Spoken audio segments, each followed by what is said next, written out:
Hello guys, आप सभी का वेलकम है क्विक स्टडी जियो चैनल पर। आज की इस वीडियो में जो टॉपिक मैं कवर करने जा रहा हूं वो है Indian inland waterways.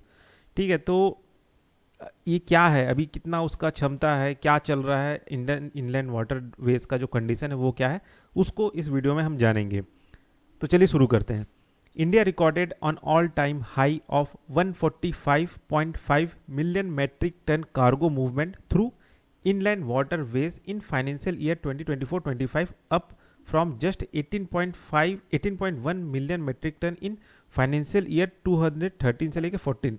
This mark a CAGR of 20.86%। ठीक है, तो आप देख सकते हैं जो CAGR है वो 20.86% दिखा रहा है, और प्लस 2013-14 में लगभग जो इनलैंड वाटरवे से जो कार्गो मूवमेंट होता था वो 18 MMT का होता था। अब जो है 145.5 MMT का हो रहा है कार्गो मूवमेंट।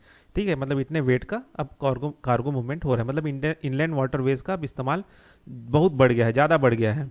ठीक है, अब जानते हैं इसको लेके क्या क्या स्टेटिस्टिक्स है इंडियन इनलैंड वाटरवे को लेके।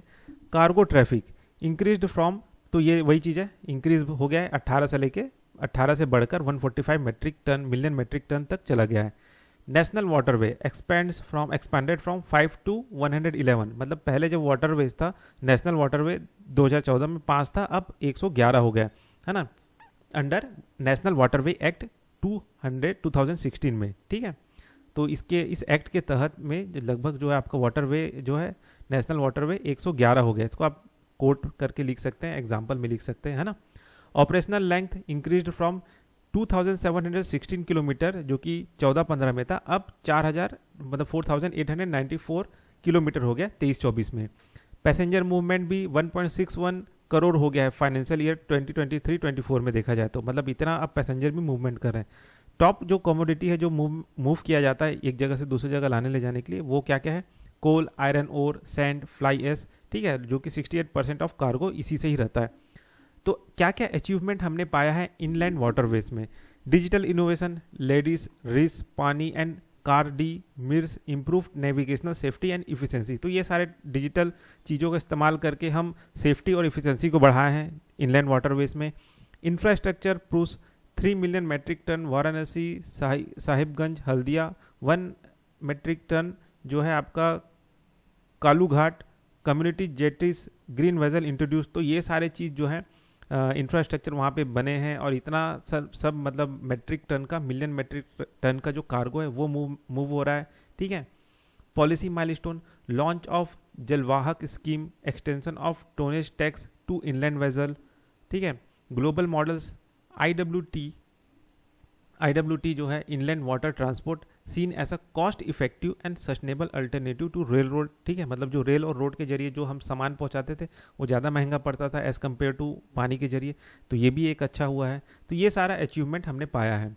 चैलेंजेस टू इनलैंड वाटरवेज, क्या क्या चैलेंजेस अभी भी हमको आ रहा है इनलैंड वाटरवेज में, मतलब इस्तेमाल करने में।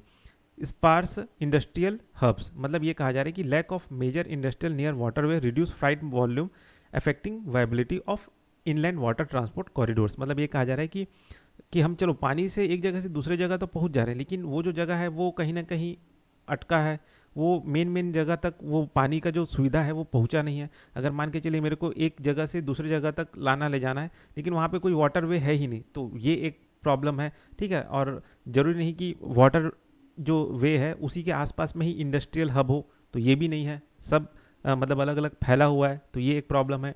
Multi modal bottle neck, poor connectivity with rail and road network, delay cargo movement and increase logistic cost. मतलब अब जैसे जहाँ पे वाटरवे है, जरूरी नहीं कि जहाँ पे आप सामान चढ़ा रहे हो या दूसरी जगह जहाँ उतार रहे हो वहाँ पे रोड का कनेक्टिविटी या रेल का कनेक्टिविटी हो, ऐसा नहीं है, पुअर कनेक्टिविटी है अभी भी।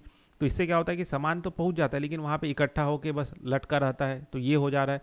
तो भाई रेल और रोड का कनेक्टिविटी भी उस क्या बोलते हैं पॉइंट पे बनाए जहाँ पे सामान उतर रहा है, चढ़ रहा है वाटरवे के पास में।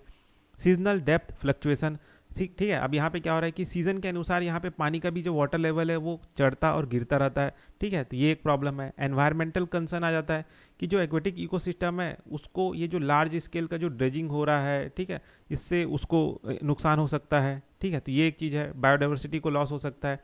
लो modal share, only 2% of total cargo uses waterway despite potential under utilization keep 5। मतलब ये कहा जा रहा है कि अभी भी सिर्फ जितना भी सामान हम जो क्या बोलते हैं रोड और रेलवे के जरिए पहुंचा रहे हैं उसमें से सिर्फ 2% ही है अभी भी जो टोटल कार्गो जो हम वाटरवे के जरिए पहुंचा रहे हैं। तो अभी भी बहुत सारा जो एरिया है अंडर यूटिलाइज है, मतलब फ्राइट कॉस्ट हाई है, फिर भी ऑप्टिमल होने के बाद में भी इधर ट्रांसफ़र नहीं हो रहे।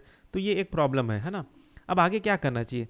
तो आगे ये है कि बूस्ट करे प्राइवेट सेक्टर पार्टिसिपेशन, कि भाई पब्लिक प्राइवेट पार्टनरशिप प्रोजेक्ट लाएं जिसमें प्राइवेट सेक्टर भी आए और यहाँ पे काम करे, कुछ डेवलप करे, कुछ वेयर हाउसिंग बनाए, कुछ रोड कनेक्टिविटी, रेलवे कनेक्टिविटी, ये सब चीज़ मतलब समझ रहे, सरकार और प्राइवेट सेक्टर मिलकर करें।